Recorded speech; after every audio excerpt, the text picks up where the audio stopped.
today I felt compelled to make a kind of guide series, really, on how to properly use supports in all aspects of the game, and Conquest specifically.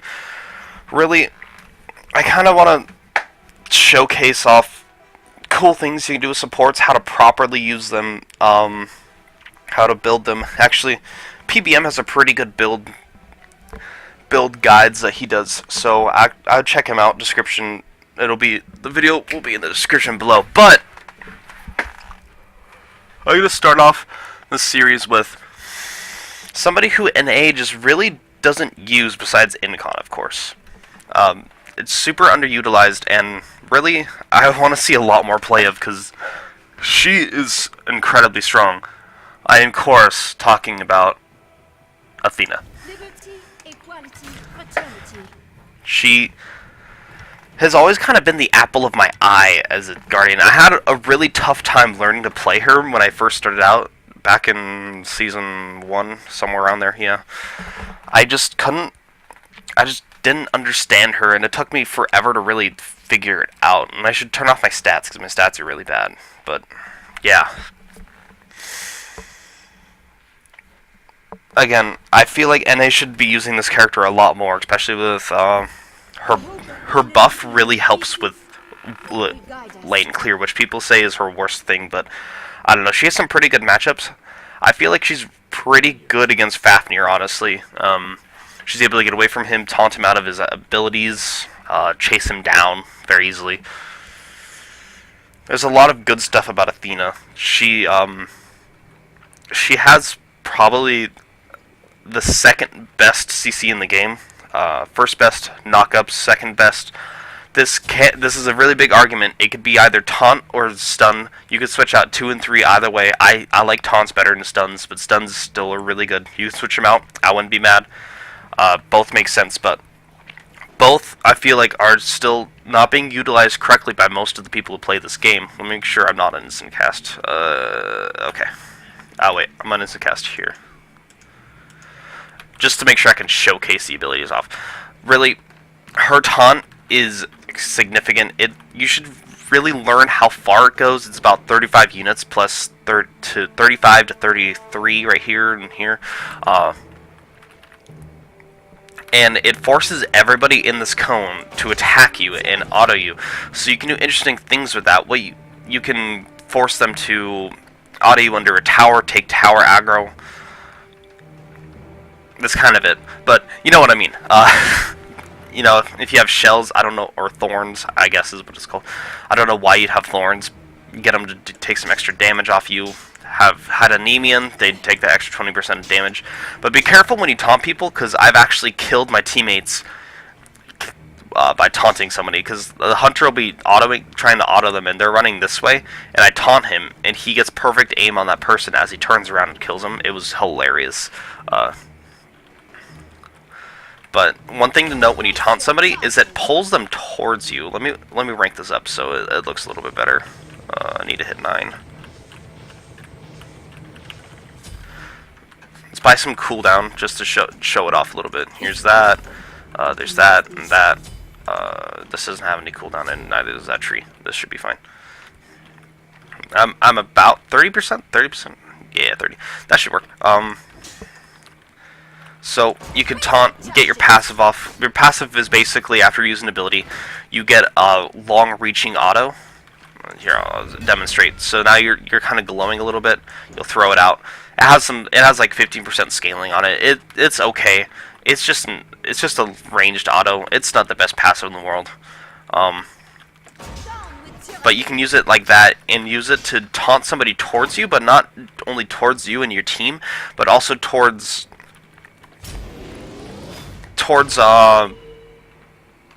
you taunt them towards your team, but then you can turn them around and body block. Body block is like the best CC in the... I'm kind of contradicting myself. I'd say it's the most underrated CC in the game, not best. Because every character has it, every character can do it, and it is so underutilized. Let me give some examples. So let's say literally it's an Odin. They're in the top left corner off of Chaos side. So they're running towards Order side. They're running towards their team. So here's the tower. This is the corridor. They can go towards Fire Giant here. They can go towards their speed buff over here, right? Their teammates are over here. They have two options. They can go towards the tower and then go here. Typically, a good player will go towards their teammates rather than the tower because I can just dive the tower. It doesn't give a shit. So what I want to do is I want to taunt him towards my team, get into position to body block him. But he's going to be over here. So the absolute best thing I can do, honestly, is I taunt him towards me, but I get that passive damage off, and I charge my thing. I charge my dash. My dash is very simple. It is a 30% slow, or 25% slow, sorry. It does decent damage, and the slow lasts forever. And it goes 55 units? Yeah, 55. So, if I taunt him towards the team, but I also put myself in a position like this, a good Odin would jump and then shield, but most Odins will just shield and then jump because they're used to that, and it gives them that little bit of extra health. I know he's probably going to go towards this way, so I want to force him into his jump, which is pretty easy. You just body block them, and now he has a choice to go that way, and I dash towards that way, and I slow him, or he has a choice to jump towards his team and get a little more support from his team, but I still can turn and get that slow off. So let me show you again. So I'm going to taunt him, but I'm going to charge it. I should have autoed, because I have plenty of time, and then I'm going to force him. He's going to try to go this way. I'm going to body block him. Move your mouse and the W key when you body block. Don't move the side keys because they're going to be doing this, and they're going to be faster than you if you don't use it. So you just kind of got to watch where they're going. They're probably going this way. It's a lot of reading you have to do, but you really just kind of stand in front of him, and then he's going to jump this way. You just turn bop. Now he's slowed for 25%. Your team's probably, after you taunt him here, now you slow him over here, and they're still going to be able to catch right back up. Just again, easy. I'll show it one more time. So, auto, charge it. I'm body blocking, turn slow, right? That's the best possible scenario you can get for a single taunt. For multiple taunts, really, it's up to your team. Here, let me pull Robot over here, and then I get a proper demonstration off. So I'm gonna pull him. He's gonna ult me. Step side, step that. Yep. So I'm pulling him over here so I can show you what to do when you taunt multiple people at once. So he's going to attack that guy. I see that. I communicate with our team. Communication is very important, especially with the voice comms now. Communication is very important. So I get my taunt. I get my dash ready. I say, hey guys, I got a dash. Can you guys fight? Can you guys talk? Can you guys talk? How much mana do you have? They say yes. They say no. If they say yes, it's like, all right, ready? I'm going in 3, 2, 1, go. Bomb. You got both, right? And you pull them back as far as you can. Pull them back towards your team, but then back off. This damage is relevant, but you don't want to put yourself too far out of position. If you put yourself too far out of position, like say for instance I do this, I get them both, I sit here and I do this, I try to body block them inside of the second hit. I can thus get turned on, depending on what portion of the game I'm in. If I'm in the first 10 minutes, 1 to 10 minutes, I call it the pickoff phase. People call it the laning phase, but there's not very much actual laning to do in this phase. It's mainly just 3 people running around to different side lanes. It's basically the game right now. So I really like calling it the pickoff phase rather than the laning phase. Anyway, during that phase, if I sit over here, you can get this off, but still back off. Just back off, right? You don't want to body block them in there because they can easily turn on you, especially in a normal build. In a normal game, this is what I'd have as a build. At the 7-minute mark, I'd have... where is it?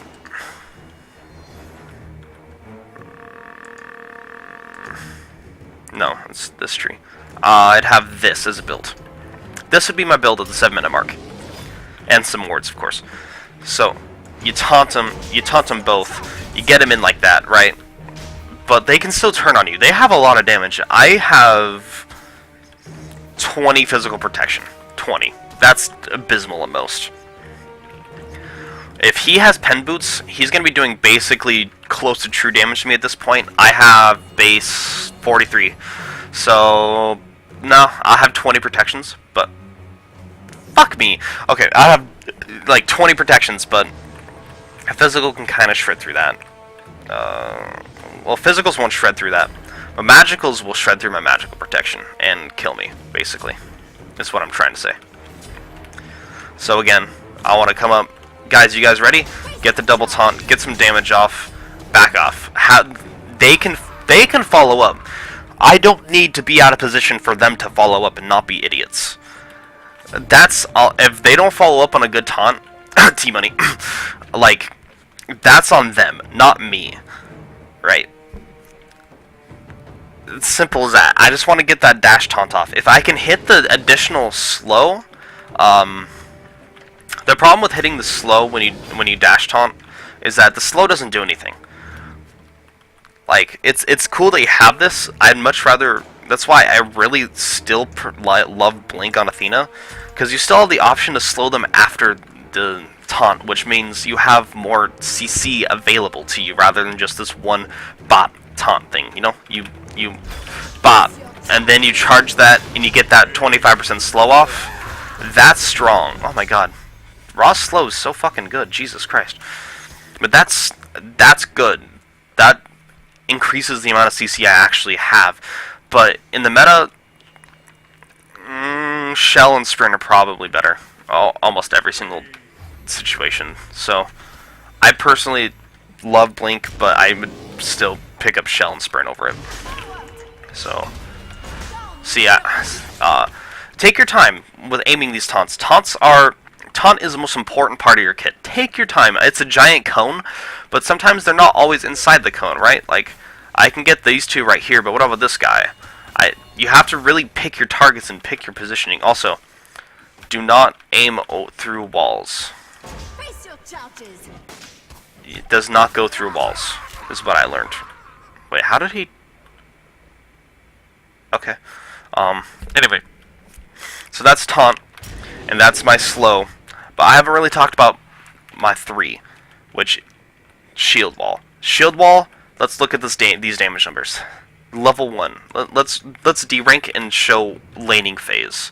So, of course, you get your Shield Wall level 1, you clear your buffs, you hit level 2. Let's see if these kill each other at the same time. And they will. Okay. That was really rare. So, level 2, you hit it. You want to get your dash.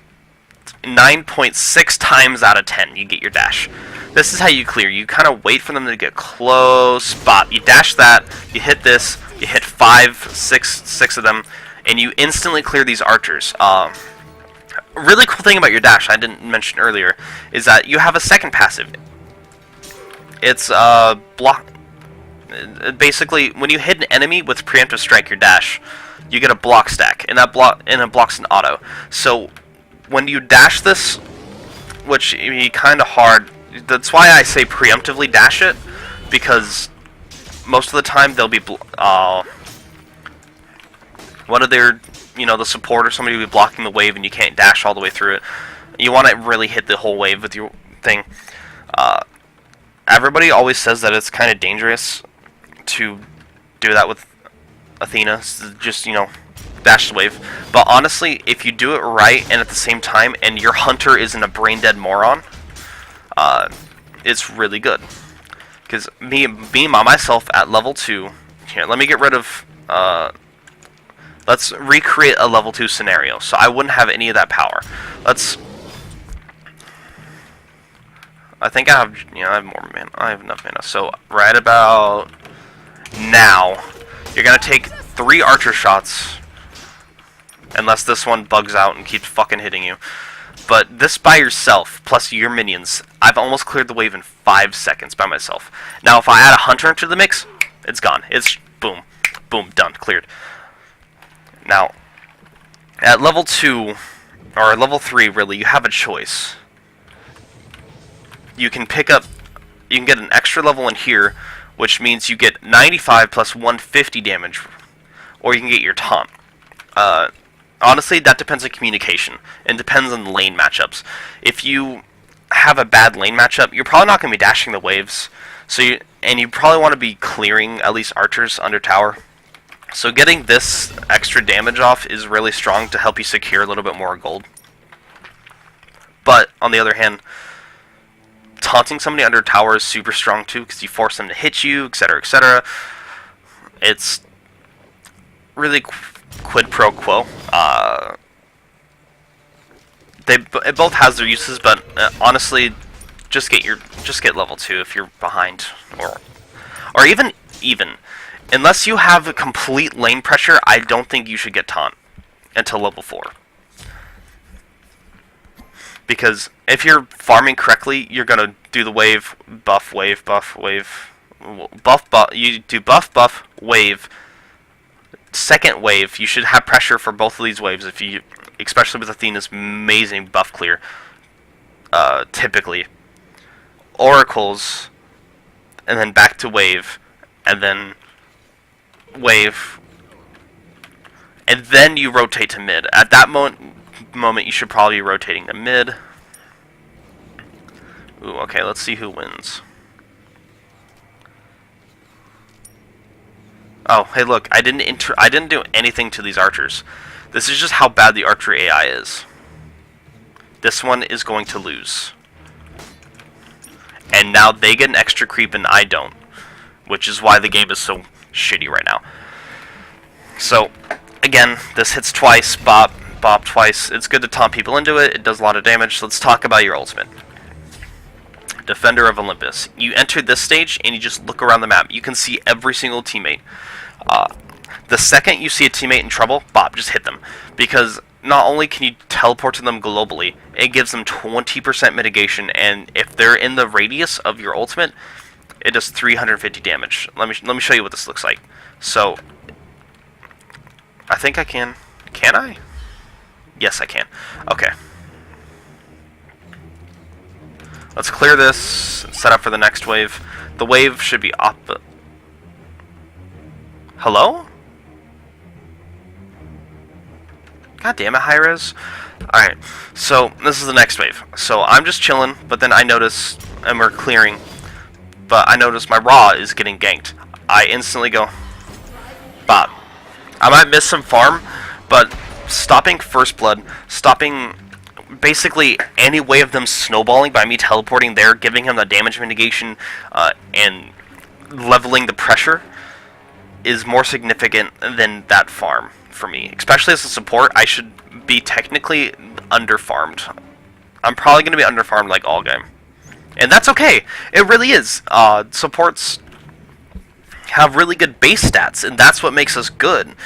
So you can lose that extra bit of gold. You can lose that extra bit of farm. As long as, because protecting your teammates and making sure that they have the farm is a lot better than you having farm. Leveling order is a little complicated, and there's a lot of arguments going on around. Basically, you put 2 or 3 levels, whatever you feel comfortable with. I always put 2, but people like Anycon put 3 levels in for the extra bit damage, and then you max your taunt, because taunt is so good. It's called Confound, but really it's going to be known as taunt. So there. This is what leveling should be like always. If you don't have your max taunt by like level 9, you'll get it by level 10. Don't max your ultimate up, because it doesn't increase the mitigation. You're going to be using your 3 a lot more than your ultimate anyway, because of such a long cooldown. And not only that, is I don't know, I maybe get the damage of Athena ultimate off twice a match, if I'm lucky, especially like the level of play I'm at. People understand, oh, Athena's ulting, let's not stand in the circle and take a bunch of damage. It's really not that hard. Like, you're probably not going to get all that damage off. So, you max this, right? But then it doesn't matter if you max your ulti year 1. This damage is insignificant, and this damage is significant, but you're not going to get it off. So you can do that, you can do that. It doesn't matter. It really doesn't. For actives, you're not going to get blink, of course. I love blink, but you're not going to get blink. You're going to get shell and sprint basically every game. Sometimes this is okay, because Cursed Ankh upgraded is okay now. Because adding 20% mana to their mana costs and 2 seconds to the cooldowns is pretty strong, honestly.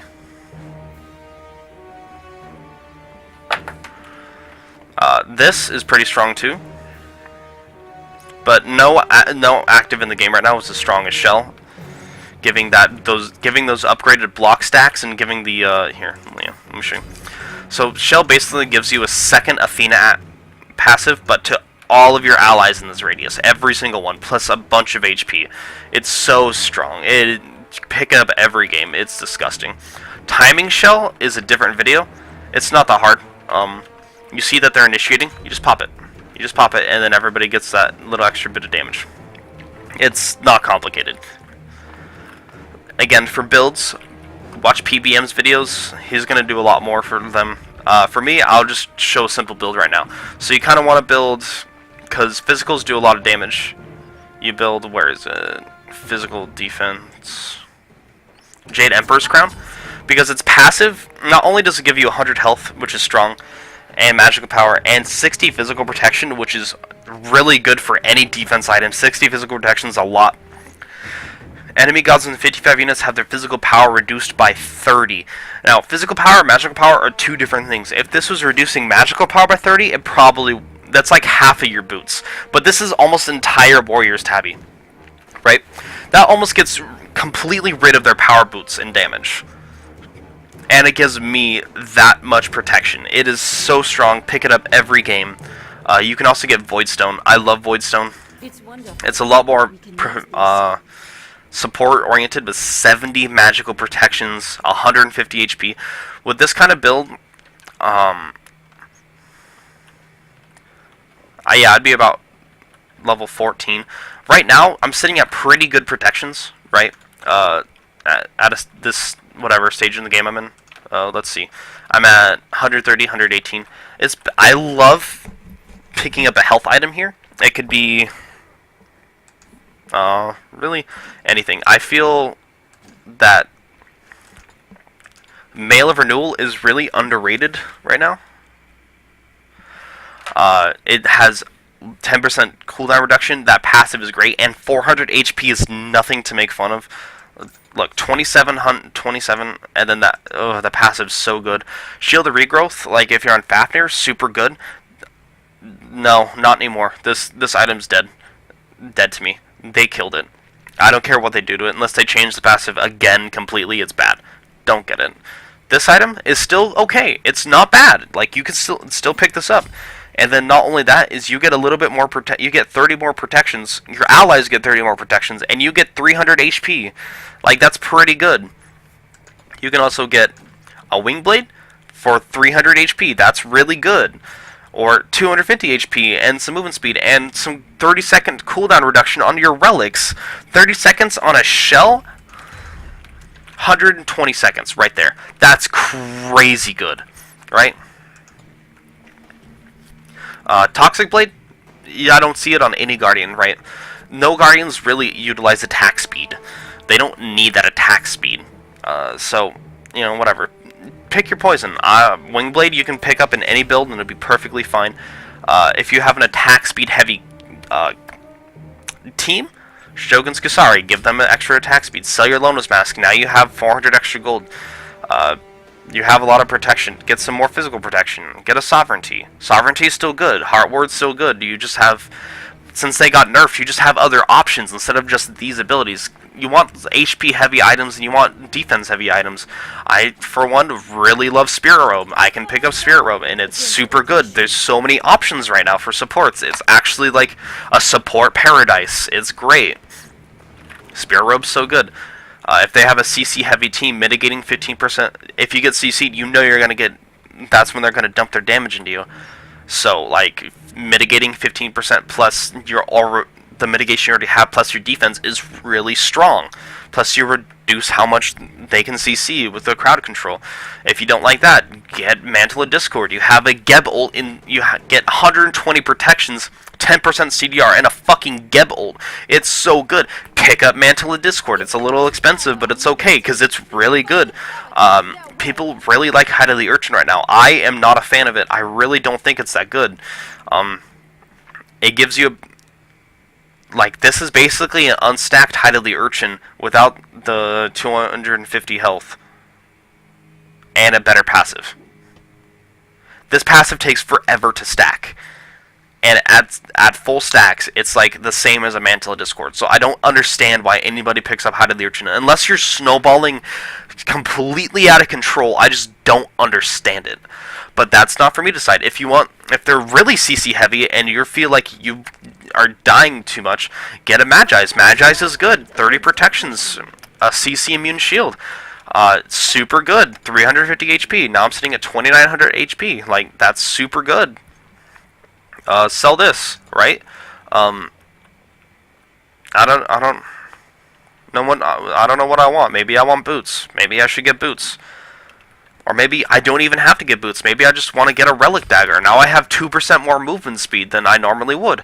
And now I have the 30-second cooldown on relics. I have a lot more. I have 3050 HP, but at level 20, which I have when I would have the full build, I actually have 3650 HP.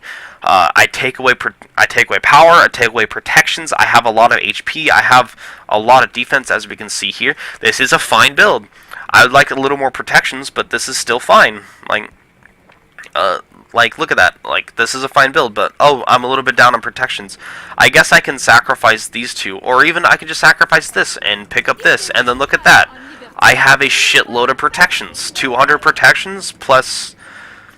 You really want your health and protections to be, like, at the same level, if that makes sense. So, if I have 200 protections, I kind of want the health to match that. 3000 HP is a lot of health to match that. That's pretty damn good.